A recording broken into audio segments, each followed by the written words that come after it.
आइए, पैरामीशियम आरिलिया, इसमें हम बात कर रहे थे, कप्पा पार्टिकल की बात करेंगे। कप्पा पार्टिकल,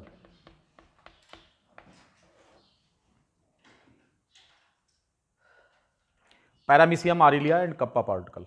यहां पर पैरामीशियम में मोस्ट पॉपुलर मेथड है रिप्रोडक्शन की, मैंने आपको बताया था क्या, बाइनरी फिजन होता है, ट्रांसवर्स बाइनरी फिजन होता है। लेकिन बार बार ट्रांसवर्स बाइनरी फिजन होने से न्यूक्लियस की जो स्ट्रेंथ है वो क्या हो जाएगी, वो कम हो जाएगी, ठीक। और दूसरी चीज़ ये है कि जेनेटिक लेवल पर वेरिएबिलिटी मेंटेन करने के लिए, यानी कि हाइब्रिड नेचर को मेंटेन रखने के लिए रिकॉम्बिनेशन जरूरी है, यानी कि सेक्सुअल रिप्रोडक्शन जरूरी है। अब लोअर ऑर्गेनिज्म में जो सेक्सुअल रिप्रोडक्शन, जैसे हम बात कर ले पैरामीशियम की, तो यहां पर जो है न्यूक्लियर एक्सचेंज को ही हम क्या मान लेते हैं, सेक्सुअल रिप्रोडक्शन मानते हैं, उसी को रिकॉम्बिनेशन मानते हैं। तो जेनेटिक वेरिएबिलिटी को मेंटेन रखने के लिए एक लगातार कई बार एसेक्सुअल रिप्रोडक्शन के बाद, यानी बाइनरी फिजन के बाद, पैरामीशियम कौन सी विधि से रिप्रोड्यूस करते हैं, ये सेक्सुअल मेथड से रिप्रोड्यूस करते हैं। Degree of sexuality high level की यहाँ पर होती नहीं है, इसीलिए कॉन्जुगेशन में न्यूक्लियस का एक्सचेंज माना जाता है, ठीक। इसके अलावा ऑटोगैमी होती है, हेमिक्सिस होती है, एंडोमिक्सिस होती है। These are other methods of sexual reproduction in paramecium, but we are concern with here with the sexual method with the help of conjugation. तो जब यहाँ पर पैरामीशियम में कॉन्जुगेशन होता है, ये पैरामीशियम है, तो दो इंडिविजुअल एक दूसरे से यहाँ पर मिलते हैं, और आपको मालूम है कि इनमें न्यूक्लियस होता है, एक बड़ा न्यूक्लियस होता है और दूसरा छोटा न्यूक्लियस होता है। ऐसे इनमें होता है, एक बड़ा और एक छोटा होता है, राइट। और फिर इसके बाद क्या होता है कि न्यूक्लियर एक्सचेंज होने के बाद ये दोनों एक दूसरे से अलग होते हैं। अलग होने पर इनको क्या कहा जाता है, इनको हम एक्स कॉन्जुगेंट्स कहते हैं, एक्स कॉन्जुगेंट्स बोलते हैं। और ये कौन है, कॉन्जुगेंट्स हैं। दरअसल में हम सेक्सुअल रिप्रोडक्शन में कॉन्जुगेशन पढ़ने नहीं जा रहे हैं, हम आपको बता रहे हैं कि सेक्सुअल रिप्रोडक्शन में पैरामीशियम में कॉन्जुगेशन भी एक तरीका है सेक्सुअल रिप्रोडक्शन का। अब यहीं पर हमें यह देखना है कि जो कॉन्जुगेशन यहां पर हो रहा है, तो विशेष प्रकार के कप्पा पार्टिकल्स एक पैरामीशियम के साइटोप्लाज्म में पाए जाते हैं। ये जो कप्पा पार्टिकल्स हैं, अगर इनको हम यहां पर इस तरह से दिखाएं कि ये कप्पा पार्टिकल्स हैं, this one is the kappa particle,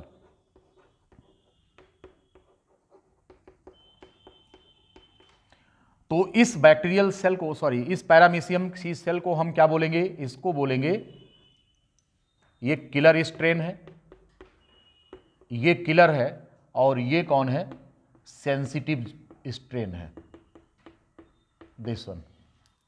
एक यहां पर किलर है और दूसरा कौन है, सेंसिटिव स्ट्रेन है। ये जो बैक्टीरिया यहां पर पाया जा रहा है, जो कप्पा पार्टिकल है, एक प्रकार का क्या है, ये एक प्रकार का बैक्टीरिया है। बैक्टीरिया का नाम क्या है, सीडोबैक्टर टीनियोस्पाइरलिस। जो बैक्टीरिया इसमें पाया जाता है kappa particle, it is a kind of bacteria and the name is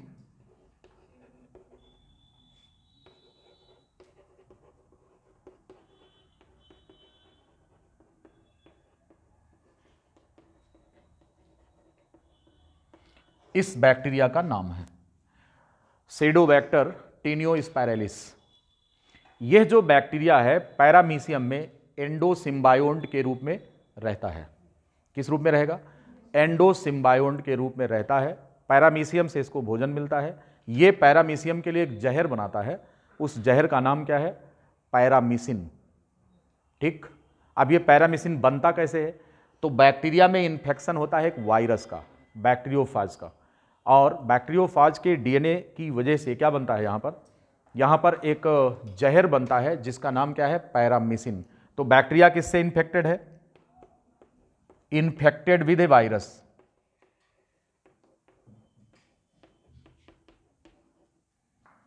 forms a toxin, एक प्रकार का जहर बनाता है, नोन एज, हम इसे पैरामीसिन कहते हैं। ये जो पैरामीसिन नाम का एक पॉइजन है,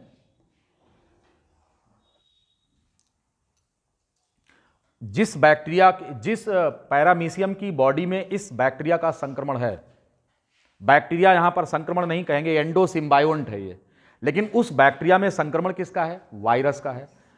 तो यहां पर वायरस के खिलाफ प्रोटेक्शन डेवलप होता है। किसकी वजह से? जो जहर यहां पर बन रहा है जिसका नाम क्या है? पैरामीसिन।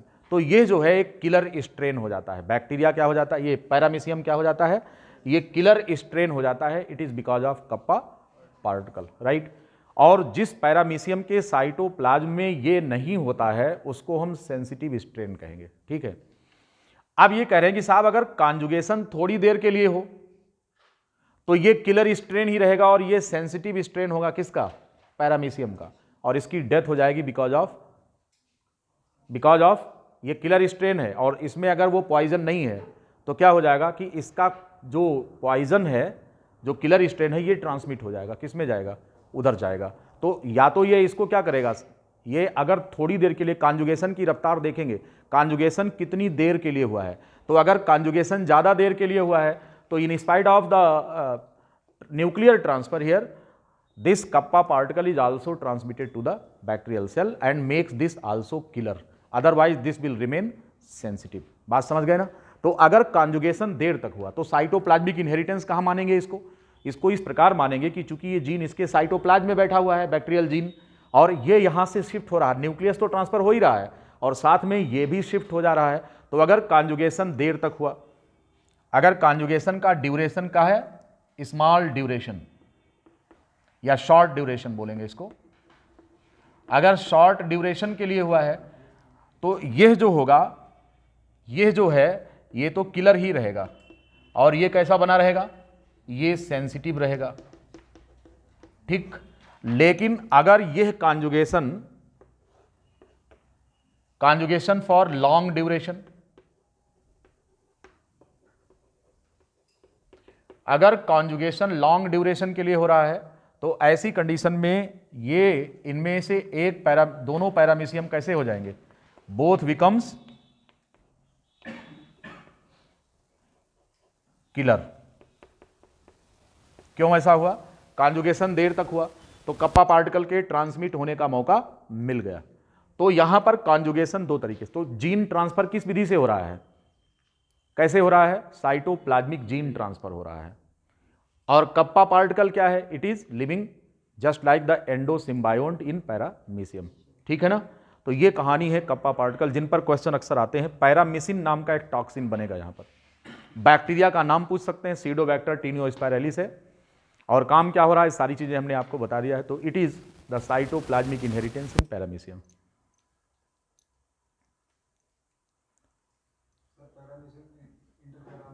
है नहीं, इंटरफेरान तो आप जबरदस्ती ले आ रहे हैं। Interferon virus infected host cell में होता है, जो यूकैरियोटिक सेल के अंदर होता है। यहाँ बैक्टीरिया में उसका इन्फेक्शन हो रहा है, डायरेक्ट पैरामीसियम में थोड़ी हो रहा है। वायरस का इन्फेक्शन किस में हो रहा है? बैक्टीरियल सेल में। बैक्टीरियोफाज क्या होता है? बैक्टीरियोफाज वो होता है जो कि एक वायरस है, डीएनए वायरस है, जो कि बैक्टीरियल सेल के अंदर आता है। तो यहाँ पर वो केस नहीं आएगा। इंटरफेरान हम आपको पढ़ाएंगे, वो दूसरी चीज़ है। That is a kind of cellular defence mechanism. Cellular defence mechanism में इंटरल्यूकिन बनते हैं और इसी प्रकार से ये साइटोकाइन बैरियर्स होते हैं। क्या?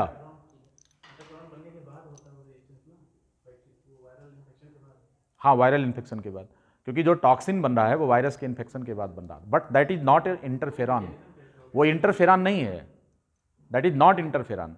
इंटरफेरान जो होता है वो यूकैरियोटिक सेल के द्वारा बनता है वायरस के अगेंस्ट। तो बैक्टीरिया यहां पर यूकैरियोटिक सेल थोड़ो है, और इन्फेक्शन हुआ किसको है? बैक्टीरियल सेल को हुआ है, ना कि पैरामीसियम को हुआ है। समझ गए ना? जैसे हमारी सेल में। और दूसरी चीज हम आपको बता दें, इंटरफेरान की जो मैकेनिज्म है ना, वो नॉन कार्डेट्स में या बहुत लोअर ऑर्गेनिज्म में नहीं होती। इंटरफेरान वर्टिब्रेट्स में बनते हैं वायरस के खिलाफ। जैसे आपकी बॉडी में चेचक का इन्फेक्शन हो गया, चेचक का विषाणु है, ठीक। अब कोई भी वायरस किसी भी प्रकार का हो, आपकी जो होस्ट सेल है, आपकी बॉडी की जो होस्ट सेल है जिसमें उसका इन्फेक्शन हुआ है, तो आपके शरीर की कोशिका जिसमें वायरस का इन्फेक्शन हुआ है, उसके इन्फेक्शन के प्रभाव में एक विशेष प्रकार का केमिकल बनाती है, जो कि ग्लाइकोजाइलेटेड होते हैं प्रोटीन्स। ग्लाइकोजाइलेटेड प्रोटीन, जिनको ग्लाइकोप्रोटीन्स कहते हैं, अल्फा, बीटा और गामा, 3 प्रकार के ये इंटरफेरांस होते हैं। ये वर्टिब्रेट की होस्ट सेल होती है जो बनाती है। आप तो बैक्टीरिया की बात कर रहे हैं, ये सही नहीं है। आप पैरामीसियम की बात कर रहे हैं, ये सही नहीं है। इंटरफेरांस जो होते हैं ये वर्टिब्रेट्स में बनते हैं। समझ गए? सभी सेल में वो एबिलिटी नहीं होती कि इंटरफेरान बना लेंगे, और एक बार इंटरफेरान बन गया तो उस वायरस के खिलाफ ये डिफेंस रखेंगे, और केवल उसी के खिलाफ नहीं, भविष्य में कोई अन्य भी अगर वायरस का संक्रमण होता है तो ये उससे फाइट करेंगे। बात समझ में आ गई ना? तो ये चीज़ है। तो इंटरफेरान को इसमें इंपोज मत करिए, आप पैरामीशियम तक ही इसको रहने दीजिए, ठीक है? आज के इस लेक्चर में यहीं तक। एक लेक्चर इस चैप्टर में हमारा और लगेगा अभी, जिसमें हम आपको 4 o'clock में क्लोरोप्लास्ट का इनहेरिटेंस, क्योंकि अभी अब क्या बता रहे थे, साइटोप्लाज्मिक इनहेरिटेंस, अब role of mitochondria and role of chloroplast, यानी कि हम आपको न्यूरोस्पोरा में पॉकी न्यूरोस्पोरा स्ट्रेन के बारे में समझाएंगे, यीस्ट में पेटाइट स्ट्रेन पर बात करेंगे, और 4 o'clock प्लांट में वेरीगेटेड ग्रीन और वाइट पिगमेंटेशन की बात करेंगे। इन सब की चर्चा हमारे एक लेक्चर में होगी, उसी एक लेक्चर के साथ ये चैप्टर खत्म हो जाएगा, ठीक है?